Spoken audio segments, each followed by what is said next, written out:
అందరికీ నమస్కారం.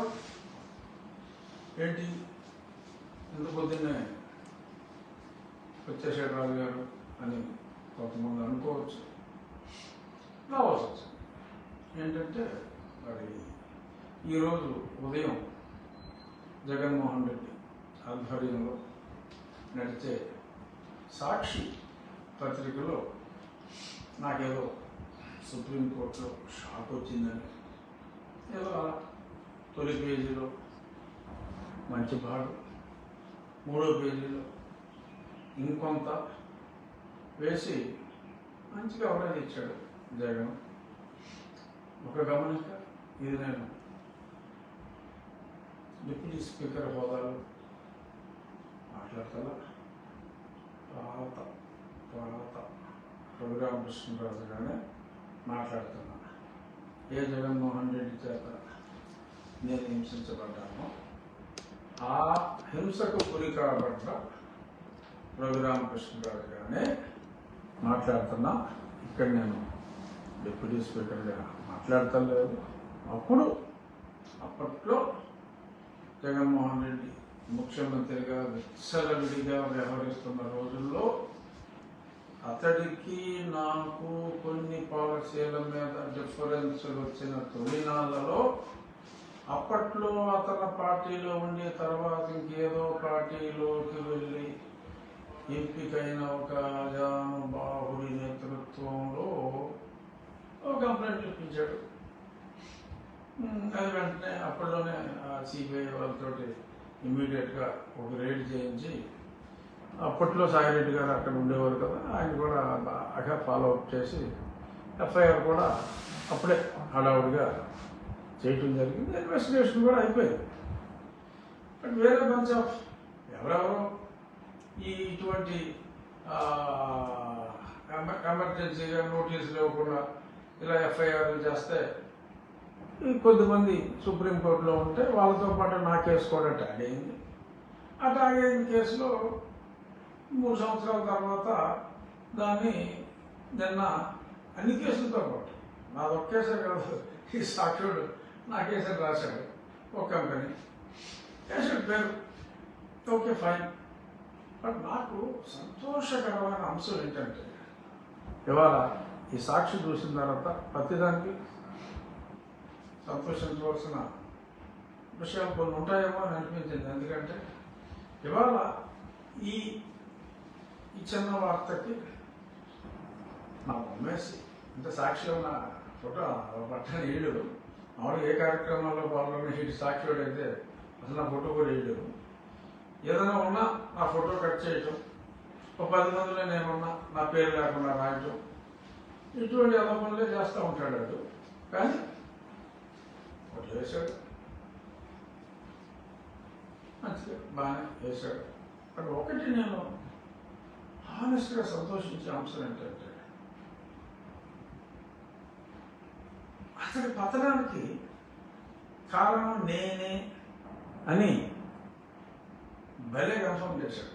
ఎందుకంటే ఒక చిన్న మ్యాటర్, ఒక 15-20 మ్యాటర్లతో కలగలిపిన ఒక మ్యాటర్, ఒక కామన్ జడ్జిమెంట్లో నా బొమ్మ వేసి తొలి పేజీలో వేసి లోపల పేజీలో మళ్ళీ వేసి అంత స్పేస్ నాకు ఇచ్చేసింటారా?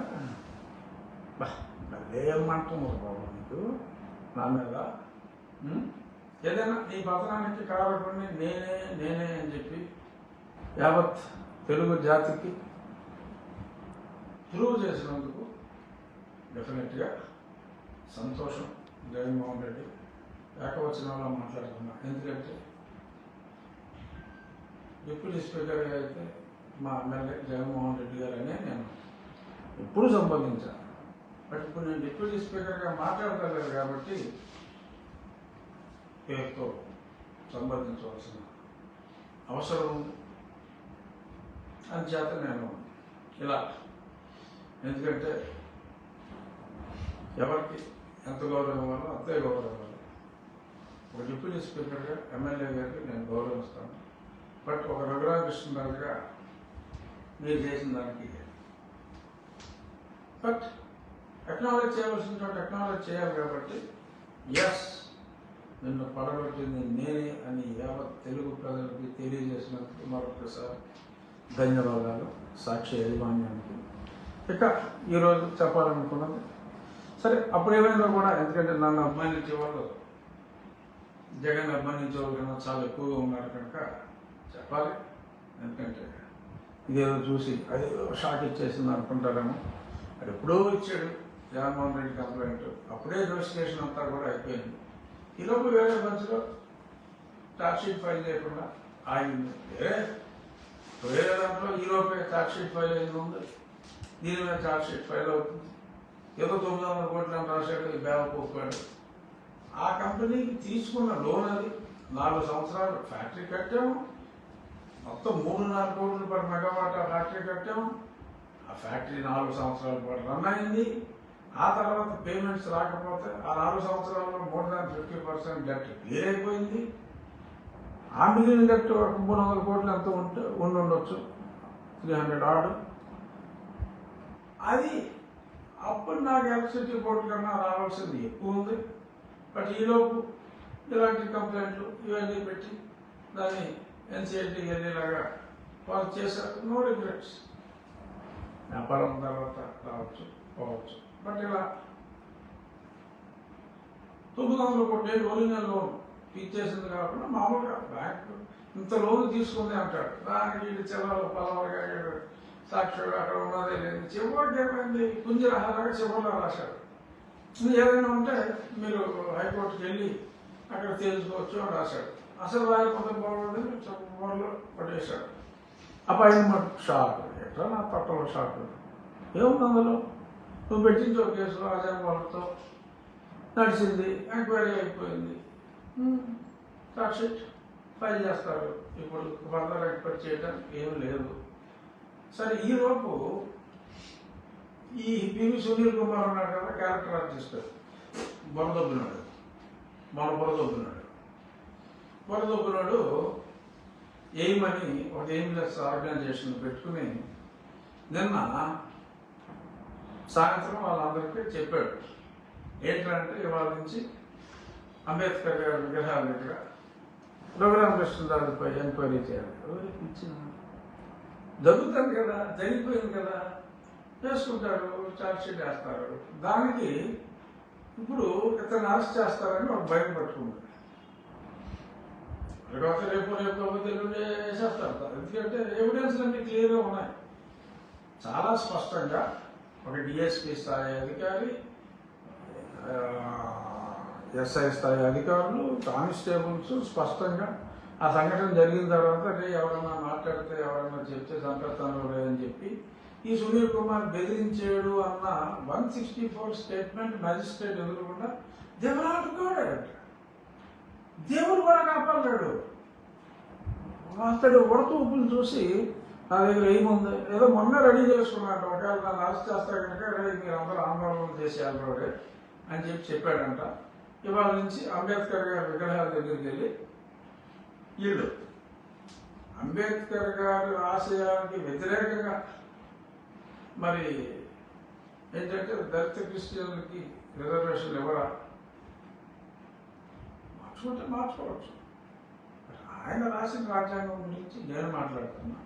ఆ రాజ్యాంగం తప్పని మళ్ళీ సమర్థించే వాళ్ళకి వ్యతిరేకంగా ఆ అంబేద్కర్ విగ్రహం దగ్గరే, అంబేద్కర్ గారి విగ్రహం దగ్గర వీళ్ళు ఆందోళన చేస్తూ రఘురామకృష్ణరాజు గారు ఆయన స్పీకర్ పదవిలో ఉన్నప్పటికీ, డిప్యూటీ స్పీకర్ పదవిలో ఉన్నప్పటికీ చెయ్యాలి చేస్తారా, దానికి మీకు సంబంధం లేదు, చేస్తారు. మీరు ఊపే వర్తూపులకి భయపడే వాళ్ళు ఎవరో ఉండొచ్చేమో కానీ మన దగ్గర కుదరదమ్మా, కుదరదు. ఏ వేషాలు ఏదో వేషాలు వేసుకోండి, ఎవరు మొదలెడతారన్నారు చేసుకో. అన్ని విగ్రహాల దగ్గర రఘురామకృష్ణరాజు డౌన్ టీవీ సునీల్ కుమార్ జిందాబాద్ అని చెప్పి మీ వేషాలు, మీ పగటి వేషాలు మీరు వేసుకోండి. ఓపెన్గా చెప్తున్నా, మీ పగటి వేషాలు మీరు వేసుకోండి. వెయిట్ చేస్తున్నా. ఇక నిన్న ఒక వీడియో వచ్చింది నాకు. జనవరి 1 నుంచి కొంతమంది దళిత క్రిస్టియన్లకి రిజర్వేషన్లు ఇవ్వాలి, రఘురామకృష్ణరాజు ఆగడాలు నశించాలి, ఆయన కొన్ని ప్రార్థనాలయాలు కూల్చివేశారు ఉండిలో, అందుకని ఉండిలో ఆవరణ నిరాహార దీక్షలు, నిరవధిక నిరాహార దీక్షలు చేస్తాం. రాజ్యాంగం మీద పోరాడండి, అంబేద్కర్ రాజ్యాంగం మీద పోరాడండి, ఎవరు పోరాడుతున్నారు? నేను సక్రమంగా అనుమతులు తీసుకుంటే ఏ ప్రార్థనాలయాలు దేవాలయాలకి నేను ఎందుకు వెళ్తాను? రోడ్డు మీద, కాలువల మీద, కాలువ గట్ల మీద కూడా కాదు, కాలువల మీద కొన్ని ప్రార్థనాలయాలు ఉంటాయి. ఇల్లు అటువంటివన్నీ కూడా అక్కడ మలమూత్రాలన్నీ అదే కాలంలో, అదే పంట కాలంలో నుంచి చెరువుల్లోకి వెళ్ళి నీటి వ్యవస్థ, మంచినీటి వ్యవస్థ అత్యంత దారుణంగా మారింది. కాబట్టి నేను తీసేసిన వెళ్ళవు అంటే ఆల్టర్నేట్ సైట్ ఇచ్చి, లోన్ ఇచ్చి, అది గ్రాంట్ ఇచ్చి, ఇవన్నీ చేస్తే అందులో బీసీలు ఉన్నారు, రాజులు ఉన్నారు, కాపులు ఉన్నారు, ఎంతోమంది ఉన్నారు. కొద్దిమంది దళిత క్రిస్టియన్స్ కూడా ఉండొచ్చు. బట్ అక్కడ మేము అయ్యేది చూడాలి. సో దేవాలయాలు కూర్చారు, ప్రార్థనాలయాలు కూర్చారు, మసీదులు కూల్చారు, ప్రార్థనాలయాలే దాని గురించే మాట్లాడారు, కూల్చారు అని చెప్పి మాట్లాడటం ఖచ్చితంగా